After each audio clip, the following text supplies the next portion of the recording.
Bueno, arratsaldeon eta eskerrik asko.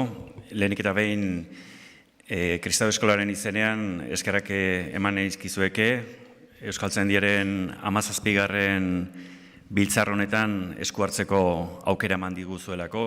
Guretzat egiazki, benetako ohorea da gaur hemen Arantzazun egotea, eta hori benetan azpimarratu nahiko nuke. Kristau Eskolaren izenean Arantzazutik mundu zabalera nazioarteko jardunaldi batean parte hartzea benetan esanguratsua iruditzen zaigu, eta gure aldetik, gure ekarpen xumea bada ere, ekarpen hori egiten saiatuko gara.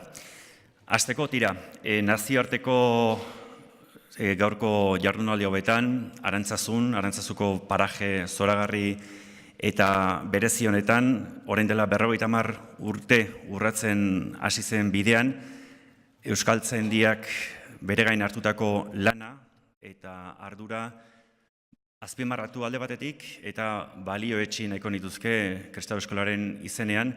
Benetan iruditzen zaigulako, hor dago Mikel Ormazabal, Kristau Eskolako zuzendaria, eta benetan iruditzen zaigulako eredugarria izan dela egindako bidea eta eredugarria izaten ari dela. Gure aldetik nahiko genuke noski etorkizunean ere bide berari eustea eta etorkizuneko euskara batuaren eta euskararen ibilbide horretan eredugarri izaten jarraitzea. Gure zorionik berarena beraz Euskaltzaindiari, benetan onartzen dugu zuen egiteko hori, eta hasierako gonbite esker horrekin batera, Kristau Eskolaren izenean ere beste esker bat ere eman nahi nizueke. Hain justu ere, dudarik ez daukagulako, zuen aldetik, Euskaltzaindiaren aldetik, benetan guretzako tresna ezin hobea eta ezinbestekoa ere badena eskuartean jarri diguzuelako gure hezitzaile eta komunikatzaile lehenerako. Hain justu ere, euskara batua, eta hori hala onartu beharra daukagu eta hala eskartzen dizuegu. Tira, sarrerako horiek alde batera utzita, iruditzen zitzaigun egoki hasiera batean gure burua aurkeztea. Kristau Eskola, gutxi asko entzuna izango da, baina zertzela da batzuk emanen nahiko nituzke gure nortasunaren berri emateko. Eta hasteko esango nuke lehenik eta behin, hezkuntza eragilea garela, horregatik gaude gaur hemen, hezkuntzaren etorkizunari begira euskara batuak zer erronka dituen adirazteko, hezkuntza eragilea gara, eta gainera, nahiko familia zabala osatzen dugu, hor gaude 80 erakunde horiek 131 ikastetxe dituzte, Euskal Autonomia Erkidegoan zehar banatuta, gutxi gehiago 8.000 hezitzaile eta 80.000 ikaslek osatzen dute gure sarea. Horrekin argazkitxo bat egin nahiko nuke, pixkat kokatzeko, gu nun gabiltzan adirazteko. Eta gure ibilbideari dagokionez, bi hitzetan esango nizueke, gure izena, Kristau Eskola izena 2006an hartu genuela, baina horrek ez du esan nahi, 2006az gerozti bakarrik ari garenik hezitzaile lanean eta euskalgintza lanean Euskal Herrian barrena, lehenagotik ere, 150 bat urteko ibilbidea ere badaukagula esan genezake, besteak beste gure bazkide nagusia FERE da, eta hezkuntza arloko erlijiosoen erakunde izatetik Euskal Herrian hezkuntza munduan azken 50 urtetan bere presentzia hor dago, eta gu ere hor nolabait egongo ginateke. Sarrerakoekin amaitzeko, esango nuke, askotarikoak izan direla eta direla Kristau Eskola osatzen dugun 80 erakundeok daukagun nortasuna, eta askotarikoak izan direla eta direla euskararen inguruan gure erakunde eta ikastetxe eta hezitzaileek izandako jarrerak ere, hori esan beharra dago. Baina horrekin batera azpimarratu nahiko nuke, historian zehar, eta hori datu objektibo bezala adiraz daitekela uste dut, gure erakundeko kide izan diren hainbat eta hainbat erakunde eta pertsonak ekarpen oso interesgarri eta esanguratsuak egin dituztela euskararen munduan, eta ez euskararen munduan bakarrik, hezkuntzaren munduan ere bai, elizaren munduan, gizartean oro har, baina bai euskararen munduan ere. Parte hartze zuzena izan du Kristau Eskolak, hala eskatu digutelako, gure hezkuntzaren inguruko erabaki eta gogo eta gune garrantzitsuetan, foro desberdinetan parte hartu izan dugu, hor ditugu esate baterako, hizkuntza ereduen inguruko hausnarketa guneak, Eusko Legebiltzarreko hezkuntza batzordean egindakoak, Euskara batzordeko partaidetzan egindakoak, eta beste hainbat ere zerrenda daitezke. Hauxe adierazi nahi nuen, pixka bat kokatzeko, gure nortasuna zein den, gure historia zein den, eta gure ekarpena euskarari dagokionean zein izan den ere. Sarrerakoak alde batera utzi eta gaurko mamiari helduko diot ondorengo minutuotan, eta espero dut itziar ez luzatzea. Euskara batuaren etorkizunari begirako erronkak hezkuntzan, hori da eskatu zaigun hausnarketa, horren inguruko hausnarketa egitea eskatu zaigu, eta sarrera gisa esaldi bat esan nahiko nuke. Eta hori, Kristau Eskola bezala, barneratuta daukaguna, eta hemen borobil adirazi nahiko genukena. Eta da, euskarak etorkizunik izango badu, euskara batutik etorriko da. Hori, gure aldetik oso argi ikusten dugu, eta ez daukagu inolako zalantzarik zentzu horretan. Esan, Joanes Leizarragak 16. mendearen amaieran batasunaren inguruko kezka eta beharra adirazi zuenetik gauzak noski desente aldatu dira, asko aldatu dira, eta zorionez badugu inor gutxik zalantzan jartzen duen euskara batu eredugarria gaurko egun honetan. Kristau Eskolan, hezkuntza eragile garen aldetik, apustu argia egin dugu eta egiten dugu, eta egingo dugu ere, etorkizunean ere, horren alde.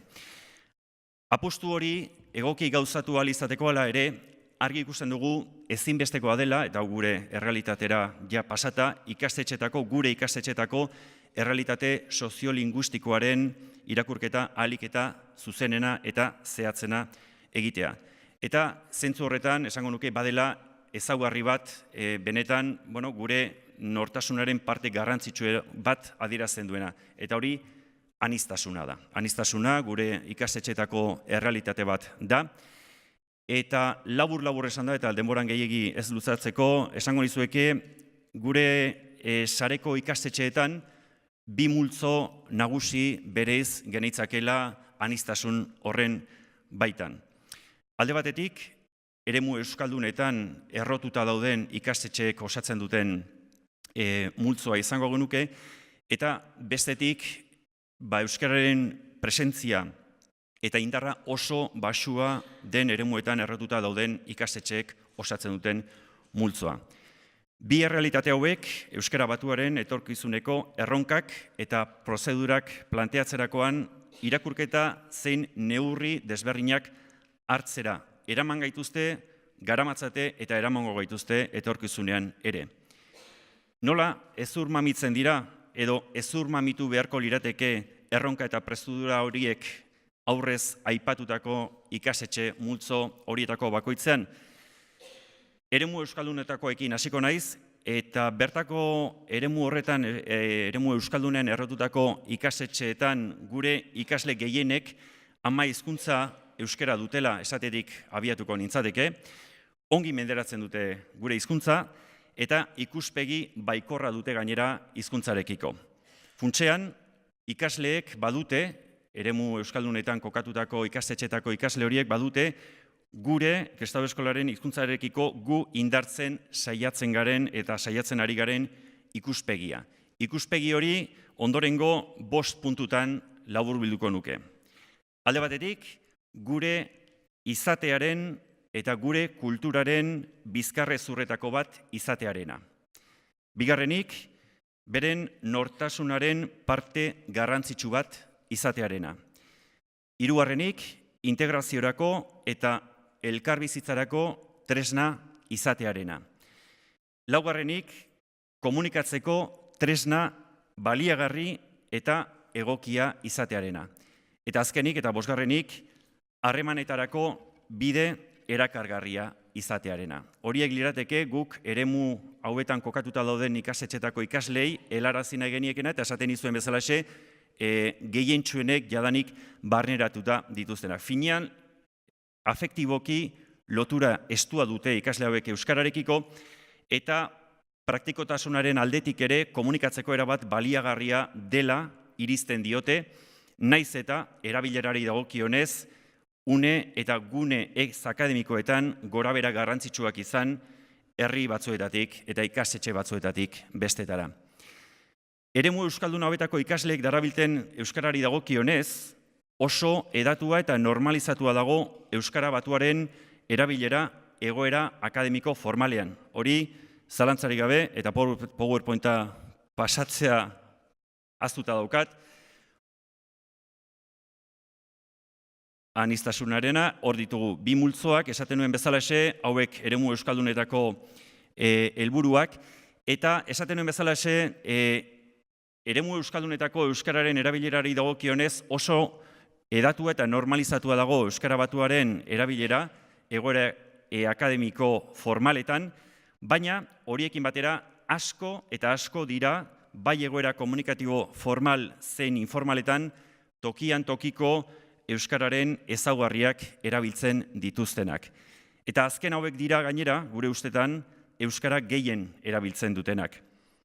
Lehen multzoko ikasle horiekin erabilera indartzean daukagu erronka, erabileraren inguruko erronka da gure erronkarik nagusiena, eta bigarren multzokoekin berriz, beren hizkuntza hautua indartu eta balioestean. Hortxe, jarrieneko genuke gure indarra.